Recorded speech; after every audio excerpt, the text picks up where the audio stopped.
a última história em quadrinhos de The Amazing Spider-Man, escrita ali por Zeb Wells, não foi, para dizer no mínimo, calorosamente bem recebida pelos fãs, por causa de algumas escolhas controversas.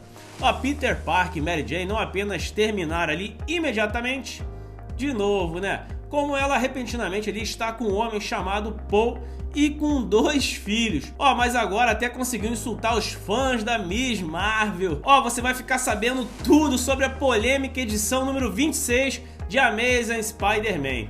Então a Marvel Comics tem anunciado ali a edição 26 como a edição mais chocante em 50 anos, que coincidiria ali com o aniversário de 50 anos da morte de Gwen Stacy. Então, obviamente, alguém estava para morrer com a editora de quadrinhos, mesmo ali lançando uma capa mostrando quem é quem. Infelizmente para a editora, um insider irado da empresa decidiu então vazar o final da próxima edição 3 semanas antes, cara. Até ele ficou chateado, hein? Sério? Fala sério, tipo... Eu tenho que traçar o meu futuro até o almoço ou pode ser depois? Revelando que seria Kamala Khan. De todos os personagens, quem morreria. Então a maioria dos fãs sabe que Kamala Khan não ficaria morta, especialmente ali quando The Marvels for lançado nos cinemas em 10 de novembro. Mas isso piora ali sua morte abrupta, pois diminui ali severamente qualquer impacto que de outra forma seria ali sobre os leitores. Hoje em dia, matar um personagem de quadrinhos nada mais é do que um golpe de marketing barato para aumentar as vendas e vender capas variantes. O velho ditado diz: ninguém permanece morto, exceto Bucky, Jason Todd e Tio Ben. Não é aplicável desde 2005, mas apesar de barateamento ali criminoso das mortes ali do universo Marvel, não significa que elas ainda não possam funcionar. Afinal, Capitão América, John Storm, Homem-Aranha, Ultimate Comics, né? E até Wolverine fizeram com que os leitores investissem emocionalmente em suas mortes. O último não pode ser dito ali para Miss Marvel na controvérsia da história de Wells, que pode muito bem ser uma nota ali de rodapé. Então a Entertainment Weekly descreveu Kamala Khan como uma parte importante da história de Wells em The Amazing Spider-Man. E Marvel.com diz que ela tem sido ali uma personagem coadjuvante fundamental, mas na verdade ela mal aparece na história. A personagem ali cuja morte foi concluída ali na edição mais chocante de Amazing Spider-Man em 50 anos, apareceu em apenas 14 de 646 páginas e 37 de 3.204 painéis cômicos da história de Wells até agora. O que incluiria Amazing Spider-Man volume 1, né, o número 25, Dark Web volume 1 e Dark Web Finale volume 1 também. Para enfatizar ainda mais a total falta de relevância de Kamala Khan para a história, isso significa que apenas 2,17 de toda a execução de Wells teve páginas com ela, e que ela está em apenas 1,15 dos painéis. Então Kamala Khan é essencialmente ali uma participação especial no livro em que ela está prestes a morrer. O que só pode significar o termo Freeding, que surgiu ali no site original Women's in the Refrigerator, da escritora Gail Simone em 1999. É quando o personagem tipicamente feminino é ferido, morto ou traumatizado, apenas como uma forma de motivar outro personagem, tipicamente masculino. O que aconteceu ali com Gwen Stacy em Amazing Spider-Man, volume 121, em 1973. E aconteceu com a Miss Marvel agora em Amazing Spider-Man, volume 26, em 31 de maio.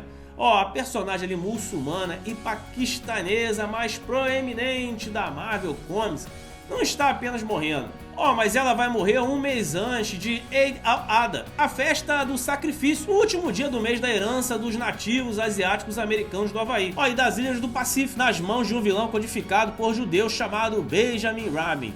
Tudo para ser sua morte possa ser atribuída ali ao continuamento autopiedade de Peter Parker. Não são as meninas morenas de Jersey City que salvam o mundo. A capa de One Shot de Kamala Khan, Fallen Friends, The Death of Miss Marvel, não poderia ser uma representação mais perfeita de Freeding. Se tentasse ele, em vez de ela ser como centro ali das atenções, o Homem-Aranha, né, que ocupa ali o centro do palco. Ó, perturbado e sem dúvida de ser culpado pela morte dela. Mas com que a morte de Kamala Khan está acontecendo em The Amazing Spider-Man de todos os livros, alguém poderia pensar que pelo menos isso aconteceria em Miles Morales, né, Spider-Man, já que ela é realmente ali amiga dele. Em vez disso, ambos são essencialmente estranhos um ao outro. Ó, sem nenhuma história substancial entre eles e os quadrinhos. As únicas vezes que esses dois se uniram foram em 2 edições de Amazing Spider-Man de Dan Slott em 2014, ó, e 3 edições de Marvel Team Up em 2019. Infelizmente, o último ali terminou com os 2 personagens esquecendo que toda a história aconteceu. Então Kamala está apenas na órbita de Peter porque Wells inexplicavelmente a estagiou na Oscorp por razões ali que nem mesmo o escritor Sabir Pisada poderia explicar. Em Dark Web, ó, Miss Marvel Pisada até cutucou ali vários buracos na ideia. Ó, somente depois de 25 edições, Kamala finalmente se tornará ali relevante para o enredo, pois ela irá, de acordo com Marvel.com, fazer um sacrifício heróico que salvará ali todo o universo Marvel. Ó, ela nem terá ali a cortesia de morrer entre os amigos ou familiares, mas estranhos com que ela mal fala com Red Richards, Johnny, Sue, Storm, Coisa, Norman Osborn, Mary Jane e Paul. Ninguém poderia ter construído ali um cenário pior para uma morte se tentasse. Ó, claro, isso seria desfeito, mas o método e o motivo de seu renascimento é outra preocupação dos fãs. Kamala é sem dúvida a personagem inumana mais popular dos quadrinhos. No entanto, o maior medo dos fãs é que ela seja trazida de volta como mutante, em uma tentativa de desesperada e sinergia para atrair os fãs do MCU. Sim, ó, a co-criadora da Senhora Marvel, Senna Amanat, originalmente pretendia que ela fosse uma mutante nos quadrinhos, mas se um dos poucos humanos populares provavelmente foi o que permitiu que ela crescesse ali em popularidade. Ó, se Kamala Khan é apenas mais uma ali adolescente mutante entre centenas de outras, é incerto. E se ela teria conseguido se firmar entre os leitores? Ó, os fãs já teorizam ali que Kamala será trazida de volta por Krakoa, a nação ali natal dos mutantes, usando ali seus protocolos de ressurreição. Ó, também é possível que seus poderes sejam alterados para corresponder ali aos vistos em Miss Marvel. Sua morte não vai durar para sempre, ou mesmo um ano, mas isso não significa que os fãs tenham que tolerá-la. Especialmente quando a motivação por trás de sua morte é alimentada apenas por marketing cínico, é isso mesmo. Mas o que vocês acharam dessa decisão criativa? Comenta aqui embaixo. Ó, vai aparecer mais vídeos para vocês continuarem comigo. Escolhe um e tchau!